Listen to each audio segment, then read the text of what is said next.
Hati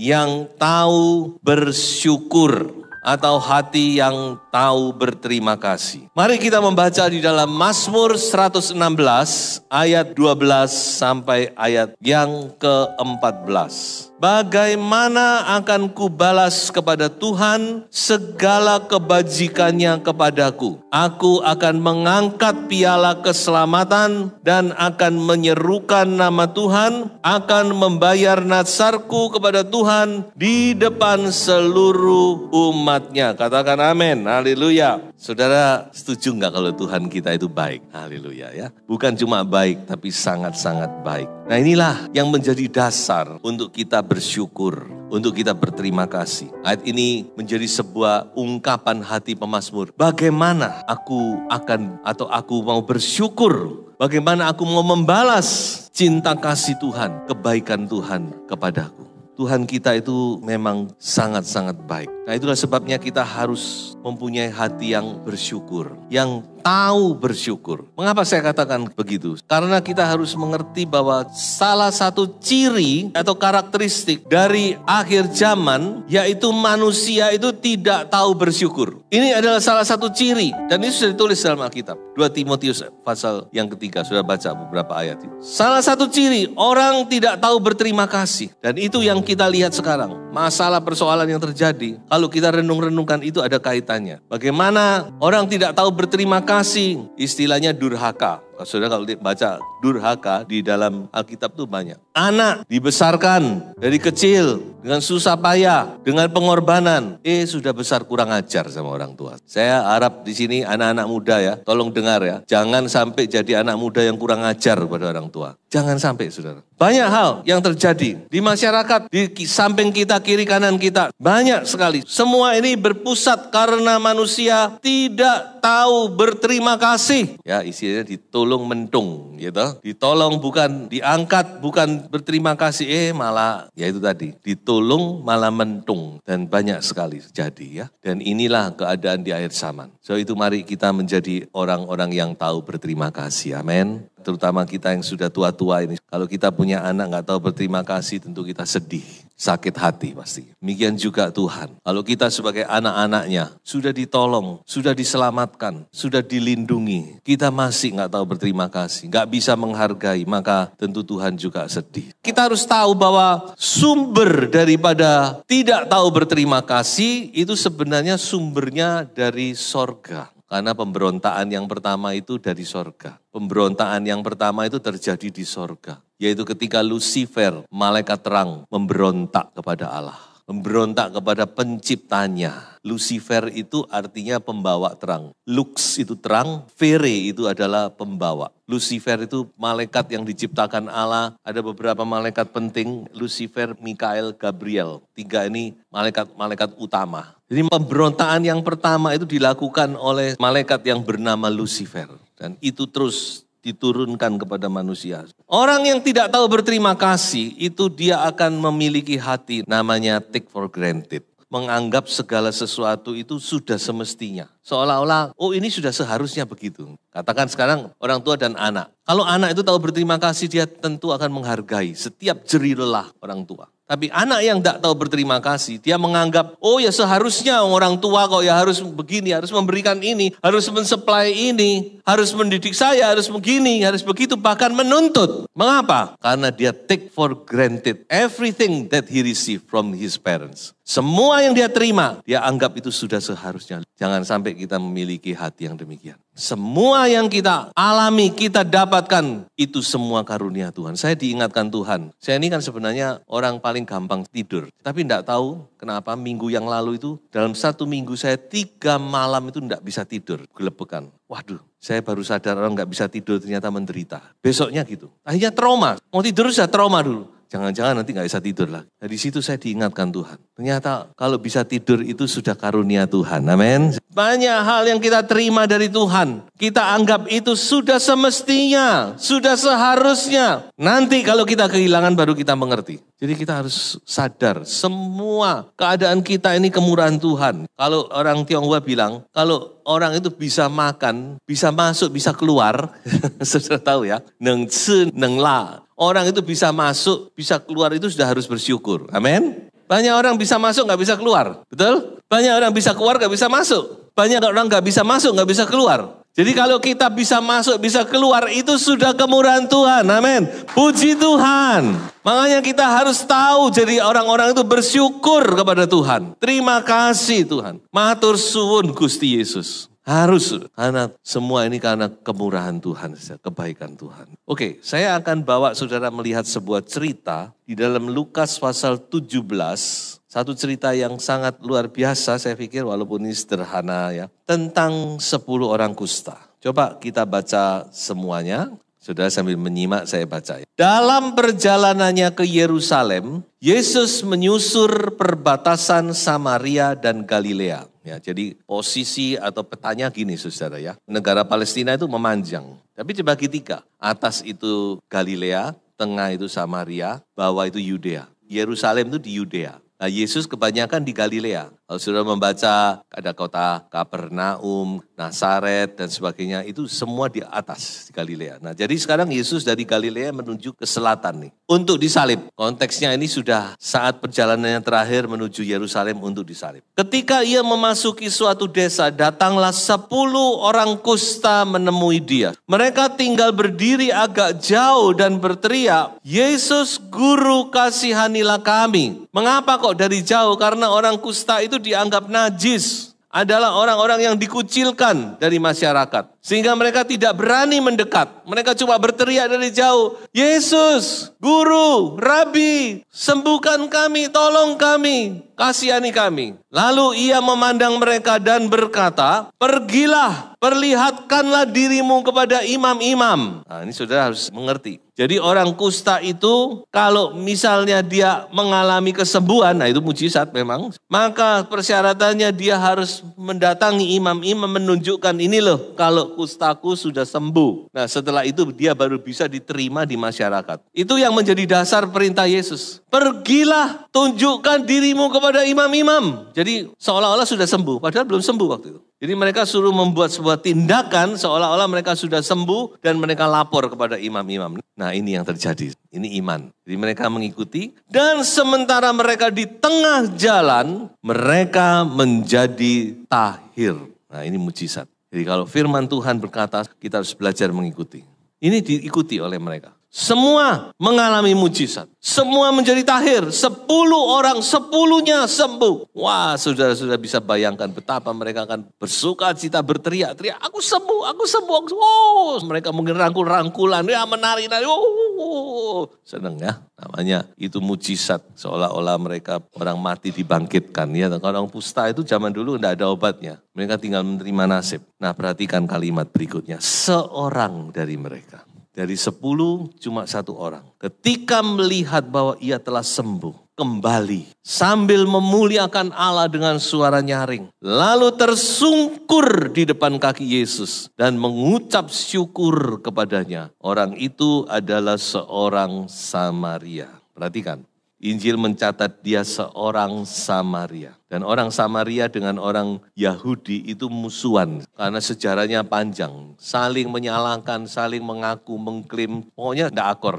Lalu Yesus berkata, bukankah ke-10 orang tadi semuanya telah menjadi tahir? Bukankah 10 orang itu semua sembuh? Di manakah yang 9 orang itu? Yang 9 mana? Tidak adakah di antara mereka yang kembali untuk memuliakan Allah selain daripada orang asing ini? Lalu ia berkata kepada orang itu, berdirilah, pergilah, imanmu telah menyelamatkan engkau. Haleluya. Ada 3 pelajaran yang bisa saya tarik dari cerita ini. Perhatikan ya. Yang pertama, hanya 10% orang yang tahu berterima kasih. Saya percaya walaupun ini cuma 10 orang banding 1 orang. Tapi saya yakin ini memberi gambaran kepada kita. Ternyata orang yang tahu berterima kasih di dunia ini ya, secara umum ya, saya bicara secara umum sekarang. Cuma 10%. Dan saya percaya Anda termasuk di orang yang 10% ini. Amin. Saya percaya. Jadi betapa minimnya orang yang tahu berterima kasih.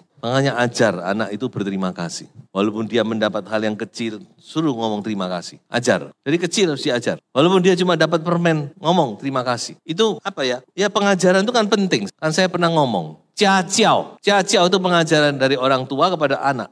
Itu penting. Makanya ajar anak itu ngomong terima kasih. Thank you. Xie, matur suwun. Karena 10% saja dari orang yang tahu berterima kasih. Maaf, saya sedikit menyimpang tapi iya kebetulan saja. Jadi 10% itu perwujudan terima kasih.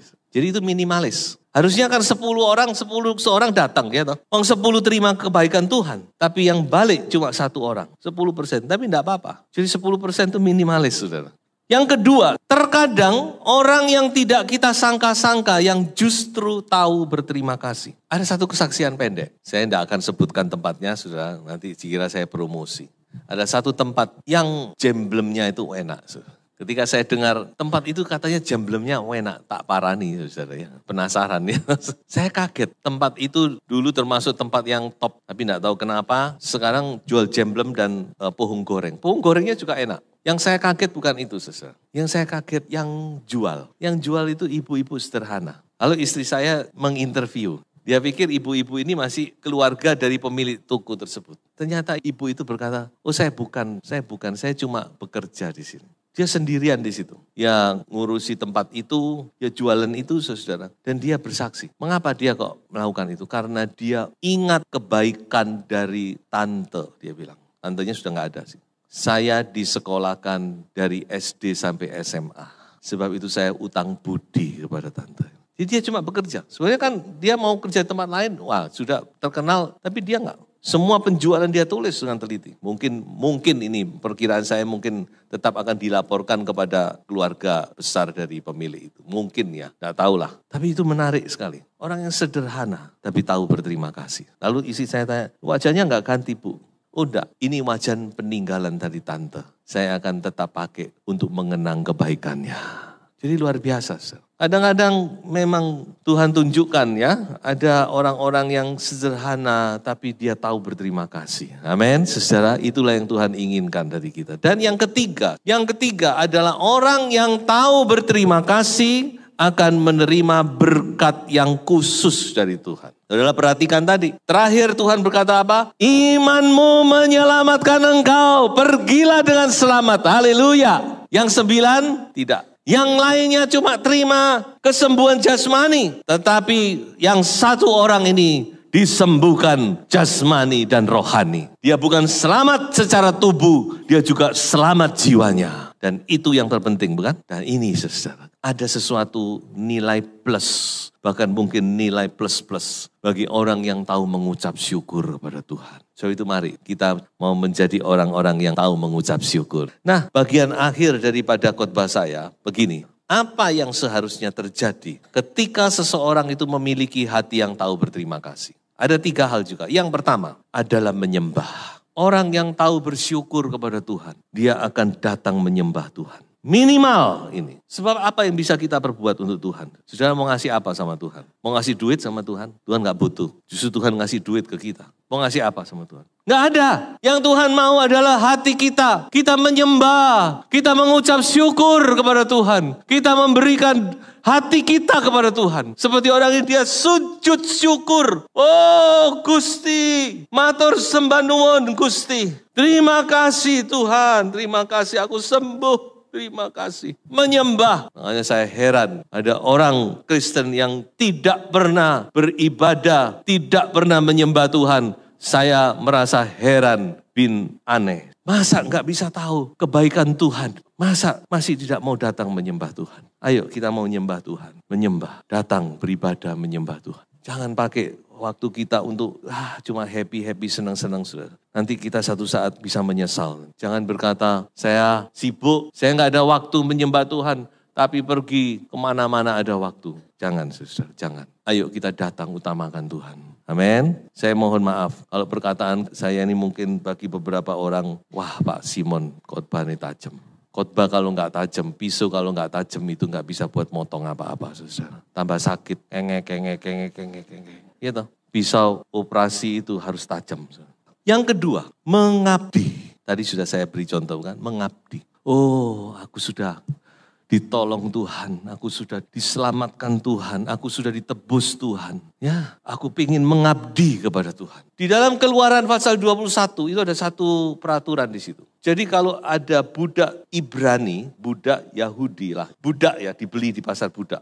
Zaman itu kan memang zaman gitu ya, sekarang sudah tidak ada, walaupun masih ada. Itu peraturan Taurat, dia cuma boleh bekerja 6 tahun. Pada tahun yang ke-7, dia berhak untuk merdeka. Dia berhak untuk dilepaskan dari perbudakan. Silakan kalau kamu mau keluar. Jadi belinya berlaku cuma 6 tahun. Tetapi ada saatnya orang itu tidak mau keluar. Aku enggak mau keluar Tuhan. Aku ingin tetap mengabdi di sini. Mengapa kok begitu? Karena dia merasa tuannya baik. Itu memang ada kan firman Tuhan. Saya bisa tunjukkan kepada saudara. Kalau dia mungkin merasa aku di sini enggak kurang apa-apa. Keluargaku terjamin. Aku diberkati. Tuanku baik. Orangnya baik, adil, berkemurahan. Makanya dia berkata, aku enggak mau keluar Tuhan. Aku pengen mengabdi terus di sini. Oke. Maka dikatakan dia akan bawa budak itu ke pintu. Lalu ditindik. Maka dia sekarang bukan menjadi budak lagi. Dia menjadi hamba kasih.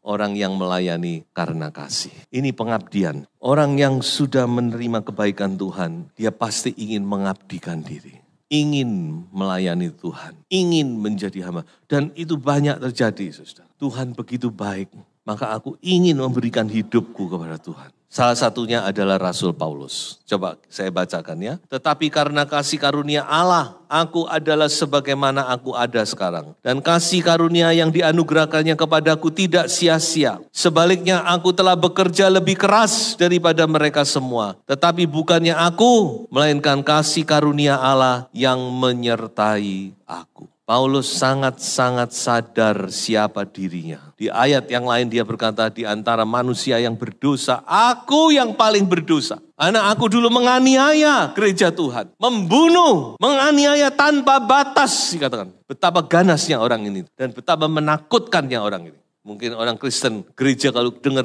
Paulus langsung sudah gemetar. Sebab itu ketika dia menerima anugerah keselamatan, dia berkata, aku akan melayani Tuhan seumur hidupku. Dan dia bekerja lebih keras dari yang lain. Karena dia merasa berhutang nyawa kepada Tuhan. Jadi saudara mari kita tetap yang sudah melayani mengabdilah dengan sungguh-sungguh sepenuh hati. Seumur hidup kita nggak bisa balas cintanya Tuhan. Dan yang ketiga, nah saudara tadi sudah dengar bukan? Di dalam Mazmur 119, aku akan membayar natsarku. Nah ini jarang disentuh memang firman Tuhan ini tentang natsar. Jadi natsar itu sebenarnya adalah janji kepada Tuhan. Biasanya natsar itu diucapkan kalau kita dalam keadaan yang sangat khusus. Tapi jangan gampang-gampang, jangan sembarangan. Karena natsar itu akan ditagih sama Tuhan. Tapi natsar ini juga disenangi sama Tuhan. Nah ini loh. Jadi ini ya antara keseimbangan ini. Tapi jangan gampang-gampang ya, jangan sembarangan natsar ini. Wah nanti kalau saya sudah ini, saya akan ini. Saya sudah gini, saya pasti ini. Jangan. Karena natsar kita itu didengar dan akan ditagih sama Tuhan. Salah satu contohnya adalah Ibu Hana. Dia bernatsar kepada Tuhan. Ketika dia sudah mentok, tidak bisa punya anak. Dia ngomong sama Tuhan, Tuhan, kalau engkau beri anak kepadaku, aku akan persembahkan anak ini menjadi hambamu. Dan diberi sama Tuhan. Hebatnya Hana ini dia konsekuen, konsisten dengan apa yang dia katakan. Jadi anak itu masih kecil, dikatakan masih baru cerai susu, baru disapi. Sudah dibawa ke Imam Eli. Ini loh Bapak Imam, Pak Pendeta Eli. Anak ini aku pernah bernatsar, sekarang aku serahkan kepadamu seumur hidup, terserah Tuhan. Siapa Imam Eli? Imam Eli imam yang gagal mendidik anaknya. Hofni dan Pinehas berantakan. Tapi Hana punya iman yang khusus dari Tuhan. Haleluya. Dia tidak peduli, yang penting dia lakukan apa yang dia katakan. Dia berikan Samuel dan Samuel dipakai Tuhan luar biasa. Saya sering kali ketika membaca ini, saya terharu. Saya bisa bayangkan bagaimana Hana dikatakan tiap tahun. Dia bawa baju untuk Samuel. Oh, baju itu kalau dipajang saudara-saudara, dari ukuran paling kecil, terus setiap tahun bertambah. Saya tidak tahu hatinya Hana gimana ini. Ketika dia mau berpisah dengan anak ini. Tapi Hana konsekuen, dia berani berkata Nazar dan dia berani membayar Nazar sebagai ungkapan rasa syukur. Makanya di dalam Mazmur 116, aku akan membayar Nazarku di depan orang-orang kudus. Saudara-saudaraku yang dikasihi Tuhan. Tuhan kita baik, amin. Dia sangat-sangat baik. Sebab itu mari kita menjadi orang-orang yang tahu berterima kasih. Tuhan Yesus memberkati, haleluya.